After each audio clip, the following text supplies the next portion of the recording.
Assalamualaikum warahmatullahi wabarakatuh. Kali ini saya akan menjelaskan tentang perangkat atau peralatan yang berkaitan dengan instalasi listrik, antara lain saklar, relay, dan timer yang nanti kaitannya dengan instalasi listrik atau praktek instalasi listrik. Nah, rekan-rekan juga harus tahu dulu ini adalah beberapa simbol ya, simbol instalasi listrik di sini. Semisal adalah tombol, di sini adalah tombol normally open, kemudian di sini adalah simbol dari tombol normally close, kemudian simbol ini adalah simbol dari tombol emergency stop, di mana tombol ini adalah tombol normally open, sedangkan di sini adalah tombol untuk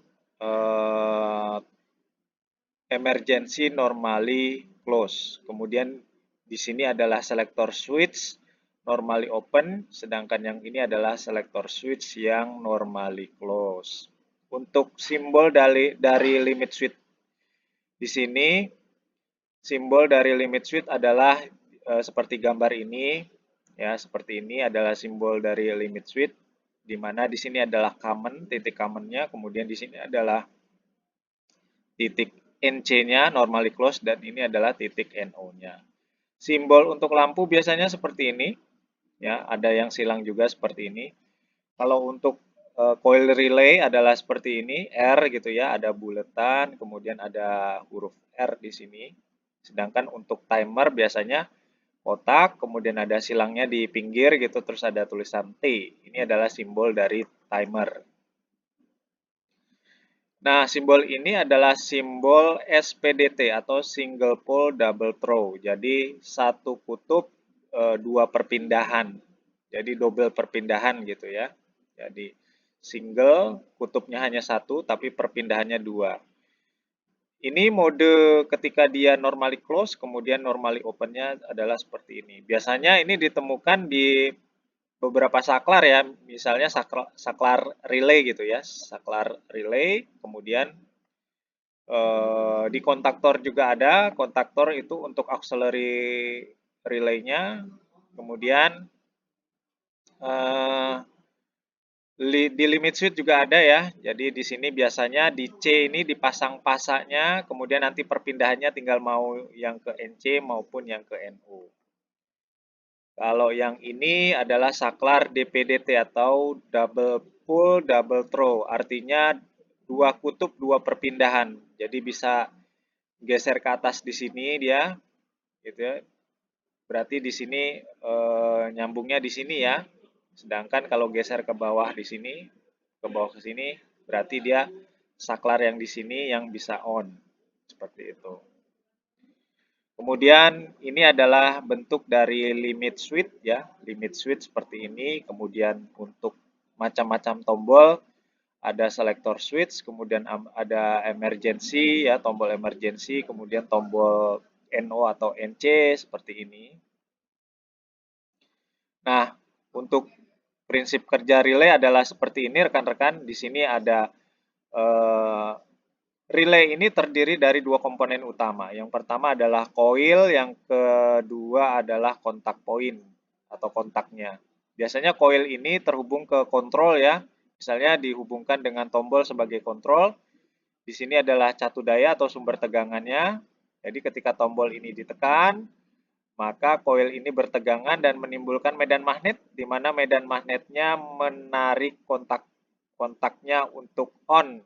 Ketika kontaknya menutup atau on, maka ada arus yang mengalir dari sumber tegangan ke beban, ya menyebabkan bebannya ini menjadi aktif, ya menjadi aktif atau menyala gitu ya. Seandainya bebannya lampu, maka lampunya akan menyala.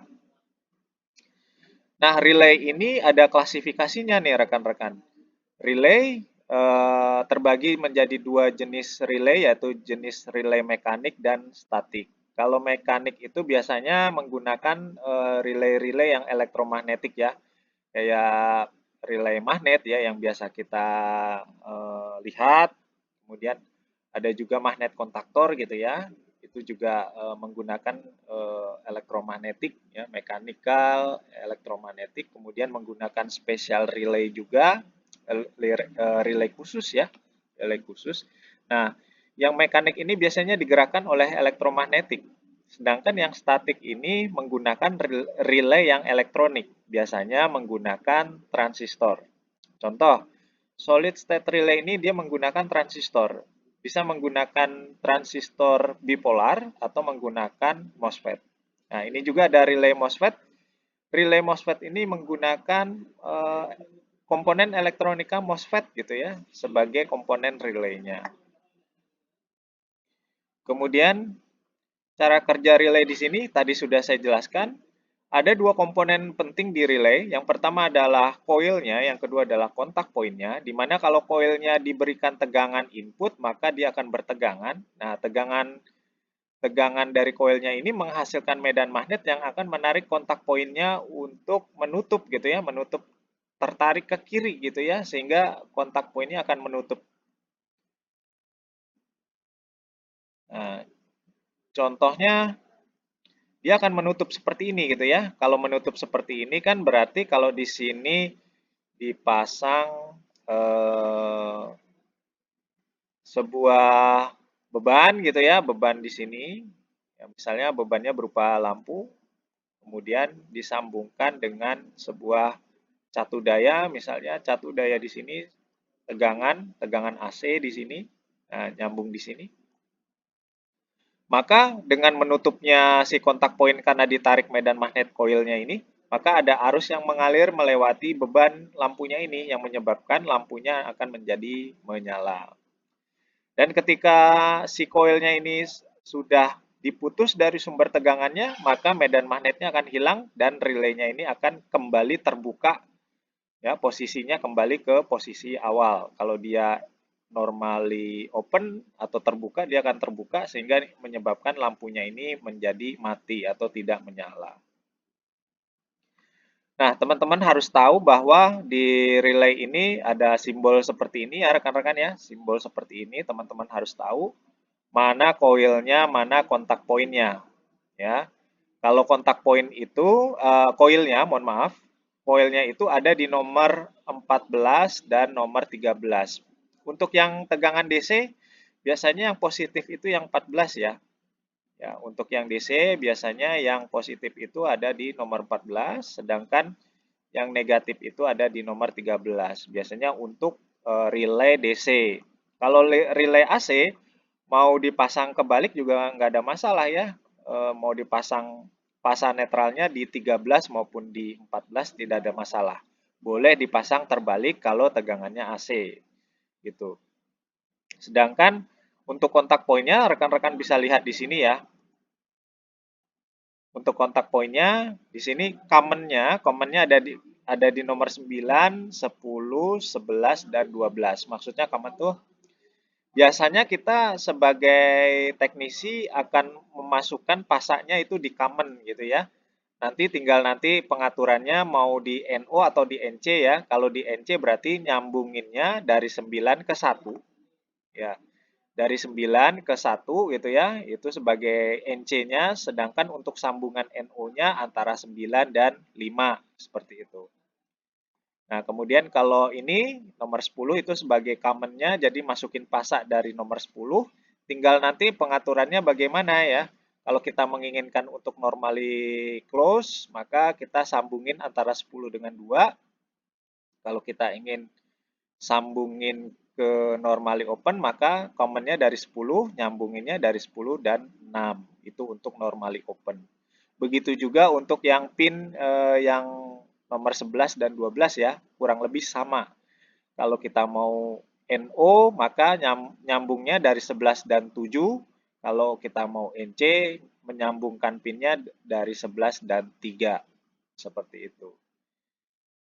Nah, di sini ada speknya ya, atau spesifikasinya. Kalau tegangannya berupa tegangan AC, maka relay ini bisa dipasang di tegangan AC 12 volt, 24 volt, 110 volt, sampai 220 volt. Kalau dia berupa tegangan DC, maka relay ini bisa disambungkan koilnya ya. koilnya dengan tegangan 12 volt DC, 24 volt DC sampai ke 48 volt DC. Common-nya adalah nomor 9, 10, 11, dan 12 ini ya common-nya. Biasanya kita pasang pasanya di sini. Jadi pasa sumbernya kita pasang di sini.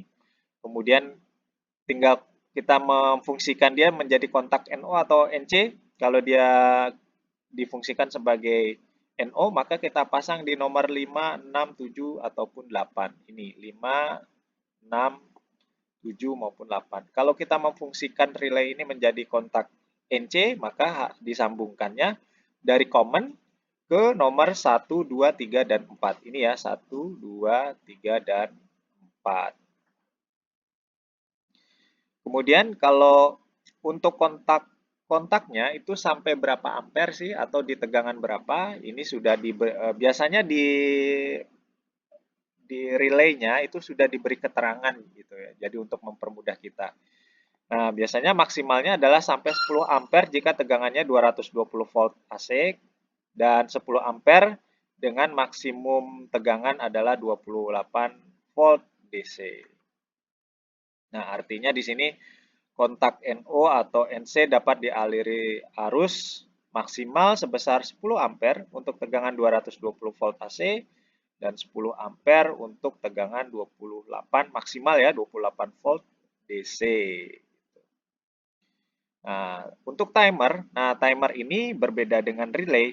Jadi timer ini dia memiliki waktu tunda ya, waktu tunda. Ketika dia aktif itu dia ada waktu tunda. Seberapa lama adalah tergantung waktu yang kita setting di sini ya. Misalnya di sini waktu tundanya, teman-teman bisa lihat di sini. T di sini maksudnya waktu tunda ya, waktu tunda ketika dia on. Ketika timer ini pertama kali diberikan catu daya, maka timer ini akan aktif itu menunggu waktu T. Jadi menghitung waktu T, misalnya T-nya sama dengan 3 detik. Maka dia akan menunggu 3 detik terlebih dahulu untuk dia menjadi on. Seperti itu. Kalau delay on timer ya, timer dengan delay on timer, ketika pertama kali disambung ke catu daya atau terhubung ke sumber tegangan, maka timer ini membutuhkan waktu T detik gitu ya. Misalnya saya setting waktu T detiknya di 3 detik. Maka saya membutuhkan timernya membutuhkan waktu sekitar 1, 2, 3 detik untuk dia on gitu ya, on. Sampai catu dayanya diputus ya. Ketika catu dayanya diputus tidak bertegangan, maka seketika itu juga timernya akan mati atau tidak berfungsi lagi. Gitu. Itu kalau menggunakan kontak NO untuk on timer ya, delay on timer. Jadi pertama kali ada tegangannya di koilnya, maka dia akan off dulu selama 3 detik. Misalnya saya settingnya 3 detik ya, dia akan off dulu 3 detik, 1, 2, 3, baru dia on. Tek. Nah, dia on sampai on terus sampai catu daya di coil relay timernya itu diputus dari sumber tegangan. Baru dia off lagi seperti ini. Kalau dia relaynya timernya adalah berupa normally close, maka pertama kali disambung ke sumber tegangan, dia masih normally close ya, menghitung dulu selama settingan waktu yang disetting, misalnya di setting 3 detik, dia butuh waktu 3 detik dulu, baru dia menjadi off gitu ya, off, kemudian off seterusnya sampai sumber tegangannya di coilnya itu diputus sehingga dia akan menjadi NC kembali gitu ya. Jadi ini ketika dia di sini NC, ketika pertama kali diaktifkan timernya, dia akan NC terus sampai waktu yang disetting. Ketika waktu yang disetting tercapai, dia berubah jadi NO gitu ya. Sampai catu daya yang di coilnya itu terputus, nah baru dia akan kembali menjadi NC kembali.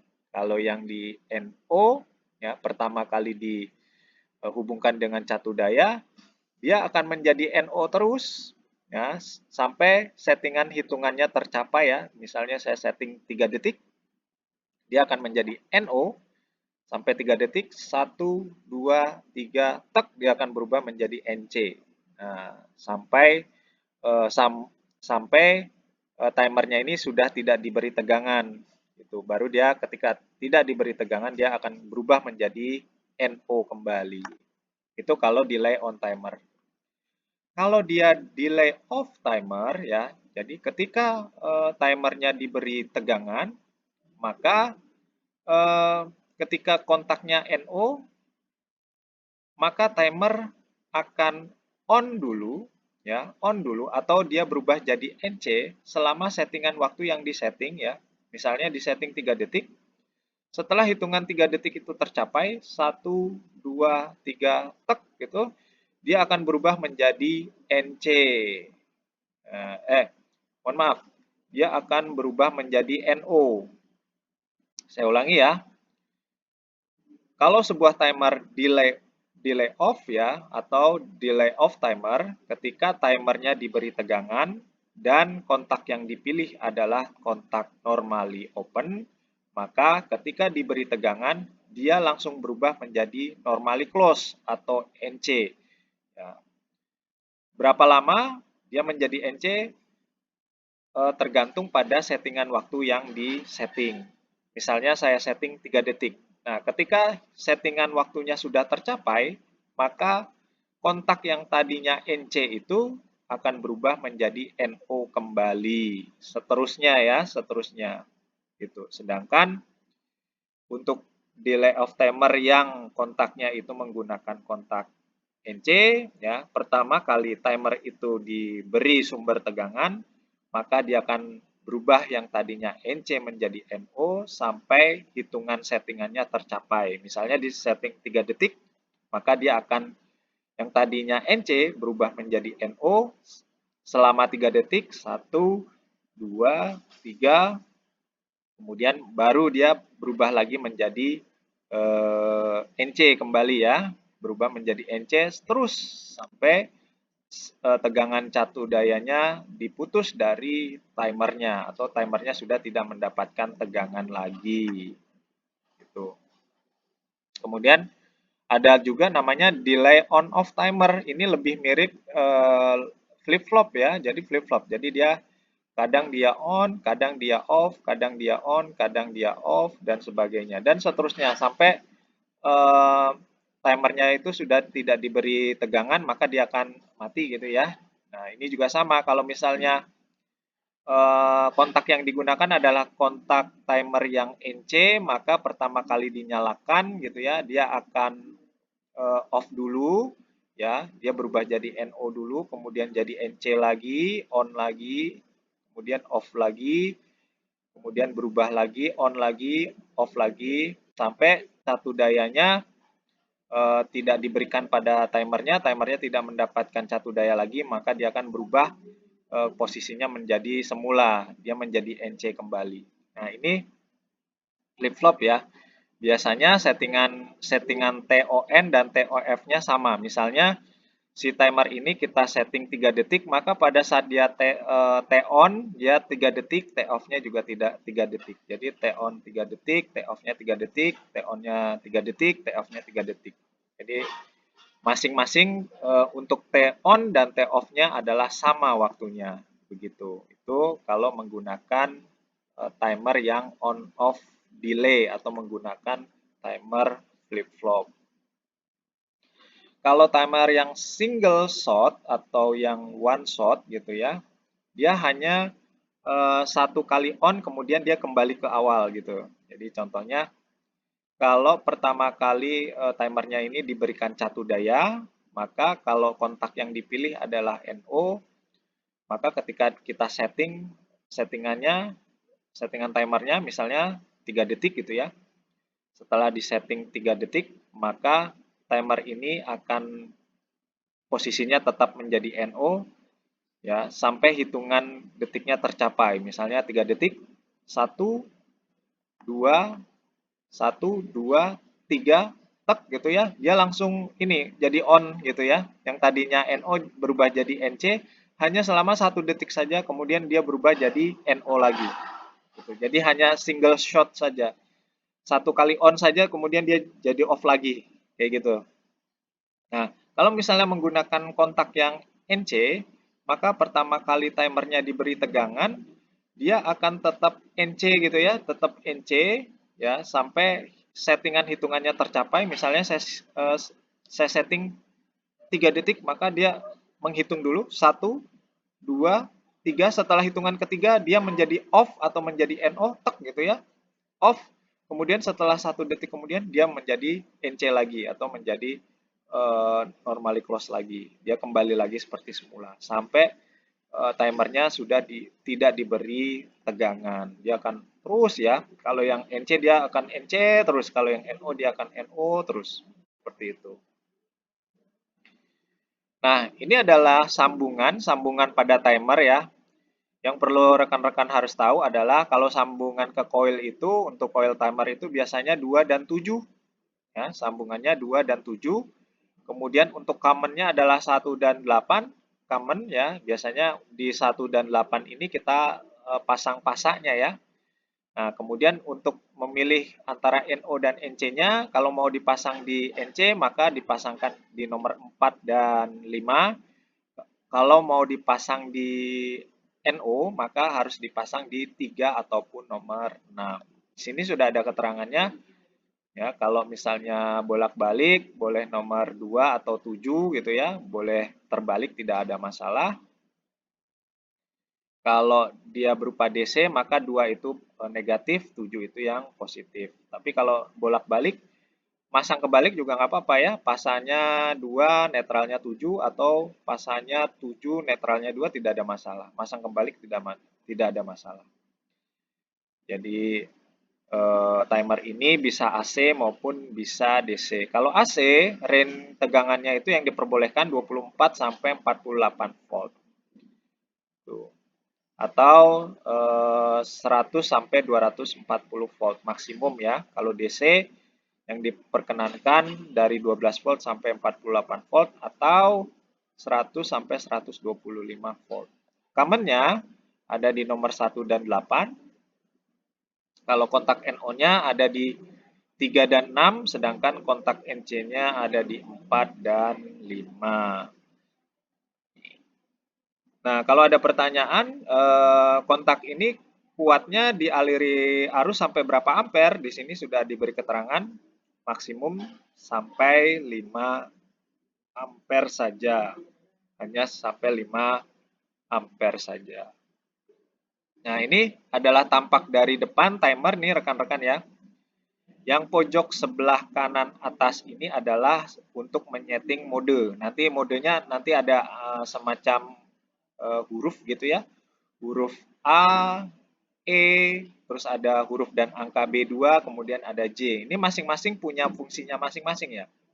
Semisal ya, misalnya A ini nanti menjadi on delay, E ini menjadi off delay, kemudian B2 ini menjadi flip flop, dan J ini semisal ya, semisal J-nya ini nanti menjadi single shot atau one shot gitu ya. Sedangkan untuk kita mengatur modenya, kita bisa menggunakan apa ya, lubang skrup di sini untuk mengatur modenya. Jadi mode itu bisa diatur dengan cara memutar lubang skrup yang ada di sini yang sudah saya tunjukkan ini. Sedangkan kalau untuk mengatur angka, jadi misalnya angka 1 bisa dirubah jadi 0,1 gitu ya. Caranya untuk mengubah parameter angkanya dengan cara memutar lubang skrup yang ada di sebelah kiri.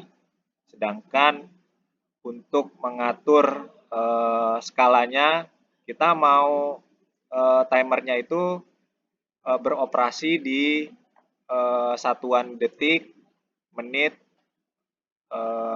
jam, ataupun sampai 10 jam. Nah, ini bisa diatur di lubang skrup di bagian kanan bawah, begitu. Baik, mungkin itu yang bisa saya sampaikan ya. Silahkan nanti kalau ada yang ditanyakan, boleh nanti bisa menghubungi saya ya. Itu saja yang bisa saya sampaikan. Kurang lebihnya mohon maaf. Assalamualaikum warahmatullahi wabarakatuh.